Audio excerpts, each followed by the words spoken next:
Univers fantastique et gigantesque, le monde de Tolkien a de quoi nous émerveiller, mais aussi de quoi nous perdre. Car si vous n'êtes pas un fin historien de la jeunesse de la Terre du Milieu, il y a de fortes chances que vous pensez que Sauron est le plus puissant ennemi que ce monde ait connu, ce qui n'est pas le cas. Salut à tous et à toutes, c'est Endo, sortez vos grimoires car avec la nouvelle série qui arrive, je vous propose en quelques minutes de comprendre rapidement la mythologie du Seigneur des Anneaux. Vous ne pouvez pas vous cacher. Au commencement, seul résidait le dieu Eru Ilúvatar dans le vide. S'ennuyant de sa seule compagnie, il créa les Ainur, des anges classifiés en deux groupes, les Valar et les Maiar. Au départ au nombre de 15, les Valar étaient les gardiens d'Arda, le monde dans lequel se trouve la Terre du Milieu.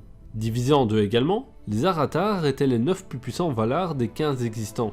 Les Maiar quant à eux servaient les Valar. Parmi ces Maiar, on compte notamment les Istari, les 5 mages dont Gandalf et Saruman faisaient partie, et que les Valar ont envoyé pour arrêter Sauron. Sauron qui lui-même est un Maiar. On comprend dès lors un peu mieux pourquoi Gandalf traitait Saruman de fou d'avoir laissé son esprit se corrompre, car techniquement ils sont du même grade, bien que Sauron soit tout de même beaucoup plus puissant que dans les faits. En tout cas, pour créer le monde selon sa vision, Eru Ilúvatar et ses Ainur entonnèrent un chant harmonieux. Chacun créa avec son nom et ses affinités des créatures en restant en harmonie avec l'esprit et la vision d'Eru Ilúvatar. Pour exemple, Manwë, seigneur des airs, créa les aigles. Gandalf étant un Maiar au service de ce dernier, on comprend dès lors son lien avec ces oiseaux dans les films. Hall, le forgeron, créa les nains, les seigneurs de la montagne et experts dans la création d'artefacts, comme le mithril. Yavanna, reine de la terre, créa tout ce qui pouvait pousser dans la nature. Sa dernière création fut dotée d'une conscience et d'une sensibilité, les Ents. Radagast le Brun est donc tout naturellement lié à elle. Du côté d'Eru Ilúvatar, ses créations étaient uniques et spéciales.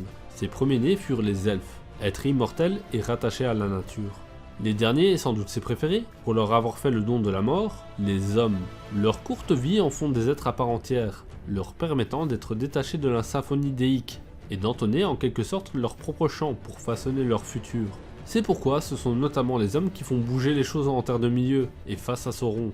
De cette mélodie en tout cas, une voix chaotique semblait faire bande à part. Il s'agissait du plus puissant des Ainur, Melkor. Ce dernier entonnait sa propre mélodie, car par extension il souhaitait façonner ses créations, comme il l'entendait, au détriment de la vision d'Eru Ilúvatar. De cet acte, certains Maiar s'allièrent à lui, tels que les Balrogs. Ces derniers étant au même grade que Gandalf, on comprend alors aussi beaucoup mieux comment le magicien gris a pu le tenir en respect et venir à bout du colosse. De ce chant, d'autres créatures furent créées, comme les dragons et les trolls, et il corrompit la race des elfes pour créer les orques.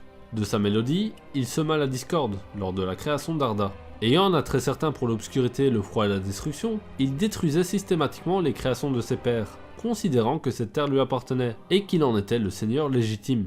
Mais ce ne fut pas l'avis des autres Valar, qui considérèrent son frère Manwë, bien qu'étant moins fort, plus digne de l'être, car étant en adéquation avec la vision d'Eru Ilúvatar. Et c'est de cette amertume que naquit de nouveaux conflits encore et encore entre les Ainur et Melkor, qui fut renommé en Morgoth, le noir ennemi du monde. Tout ça se solda par le bannissement de Morgoth, anciennement Melkor, dans le vide. Mais dans son ombre se dressait déjà son successeur, Sauron. Voilà, c'est donc la fin de cette petite vidéo. J'espère que celle-ci vous aura plu et qu'elle vous aura permis de mieux comprendre et appréhender la mythologie qui se cache derrière le monde de Tolkien. Si c'est le cas, comme d'habitude, faites-le moi savoir en laissant le pouce, le commentaire, l'abonnement et la cloche de l'amour. C'est tout pour moi pour aujourd'hui, c'était Endo, ciao.